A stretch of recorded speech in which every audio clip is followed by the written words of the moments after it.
धारा 370 जम्मू कश्मीर को मिला वो संवैधानिक दर्जा था जिसे हटाना भारत की राजनीति में एक ऐतिहासिक मोड़ माना गया। वहीं धारा 370 को लेकर पूरे देश में केंद्र सरकार के खिलाफ में विपक्षी पार्टियों सहित कुछ समुदाय विशेष का विरोध प्रदर्शन देखने को मिला था। वहीं कुछ ने इसका समर्थन भी किया था। ऐसे में जहां जम्मू कश्मीर से अब धारा 370 हट चुकी है, वहीं एक बार फिर से धारा 370 का मुद्दा देश की सियासत में गर्मा गया है। हाल ही में पूर्व रॉ चीफ AS दुलत के एक दाव ने इस फैसले के पीछे की कहानी को और भी जटिल बना दिया है, जिससे प्रदेश में उमर अब्दुल्ला की सरकार के लिए नई मुसीबत खड़ी हो गई है।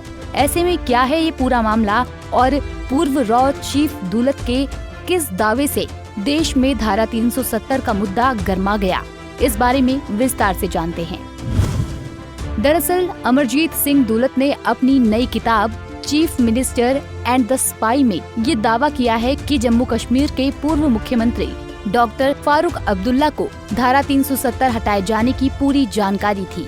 इतना ही नहीं, उन्होंने ये भी लिखा कि अगर केंद्र सरकार उन्हें विश्वास में लेती तो फारूक अब्दुल्ला इस फैसले में मदद के लिए तैयार थे। वो भीतरी रूप से आर्टिकल 370 के पक्ष में थे, बस बाहरी रूप से वो इसका विरोध कर रहे थे।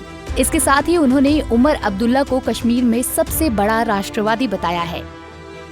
ऐसे में रॉ के पूर्व प्रमुख AS दुलत के दावे से सियासी खेमे में हलचल मच गई है, क्योंकि बात अगर पूर्व रॉ चीफ दुलत की जाए तो AS दुलत कोई आम व्यक्ति नहीं है। वो भारत की सबसे संवेदनशील खुफिया एजेंसी रॉ के मुखिया रहे हैं, जिसके पास कश्मीर के हालातों की गहरी जानकारी रही है। वो कश्मीर के मुद्दों पर काफी अनुभव रखने वाले माने जाते हैं। वहीं कश्मीर मुद्दों पर अच्छी पकड़ होने से उन्हें वहां के मुद्दों का एक्सपर्ट माना जाता है।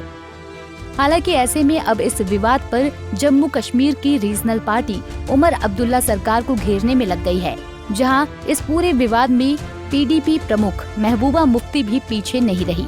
उन्होंने नेशनल कॉन्फ्रेंस पर सीधे आरोप लगाया कि ये पार्टी सत्ता के लिए किसी भी स्तर तक जा सकती है। महबूबा मुफ्ती ने आगे निशाना साधते हुए कहा कि सत्ता के लिए किसी भी हद तक जा सकती है।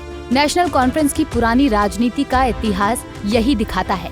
जब सत्ता में होती है तो भारत सरकार के साथ खड़ी हो जाती है और जब सत्ता में नहीं होती तो स्वायत्तता की बात करने लगती है। वहीं इस खुलासे के बाद अब्दुल्ला परिवार की तरफ से जो प्रतिक्रिया आई है वो भी तीखी और बेहद निजी है। जम्मू कश्मीर के वर्तमान मुख्यमंत्री और फारूक अब्दुल्ला के बेटे उमर अब्दुल्ला ने AS दुलत के इस बयान पर कड़ा पलटवार किया है। उन्होंने साफ कहा कि दुलत की ऐसी आदत है, हर बार जब वो कोई किताब लिखते हैं तो उसमें कुछ न कुछ विवाद खड़ा करते हैं ताकि उनकी किताब बिक सके। वहीं उमर ने आगे कहा कि जब आपके पास दुलत जैसे दोस्त हों तो आपको दुश्मनों की जरूरत नहीं होती। उन्होंने आगे कहा कि दुलत अपने निजी एजेंडे के लिए फारूक अब्दुल्ला जैसे पुराने दोस्तों को भी सार्वजनिक रूप से अपमानित करने से नहीं हिचकिचाते। गौरतलब है कि पूर्व रॉ चीफ AS दुलत और अब्दुल्ला परिवार के बीच वर्षों पुरानी दोस्ती रही है। दोनों परिवार एक दूसरे के काफी नजदीक रहे हैं। कश्मीर के संवेदनशील हालातों में दुलत ने लंबे समय तक पर्दे के पीछे अहम भूमिका निभाई थी और यही वजह है कि उनकी बातों को पूरी तरह नकारा भी नहीं जा सकता। लेकिन जब वही दुलत अब्दुल्ला परिवार पर आरोप लगाएं, तो ये सवाल उठना लाजमी है। क्या ये किताब बेचने की रणनीति है या किसी छिपी सच्चाई की परत खोलने की कोशिश? वहीं सवाल ये भी है कि अगर फारूक अब्दुल्ला वाकई इस फैसले की भनक रखते थे और उन्होंने किसी भी रूप में केंद्र से सहमति जताई थी, तो फिर सार्वजनिक मंचों पर उन्होंने इसका इतना विरोध क्यों किया? क्या ये बयानबाजी सिर्फ छवि बचाने की राजनीति है या फिर वास्तविकता से परे बनाई गई एक कहानी?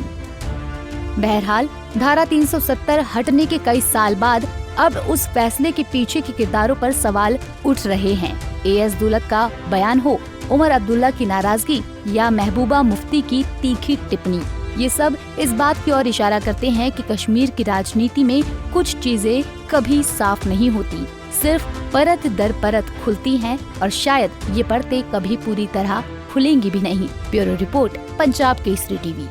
हमसे जुड़े रहने के लिए हमारे YouTube चैनल को सब्सक्राइब करें और नई वीडियो की नोटिफिकेशन के लिए बेल आइकॉन को दबाएं।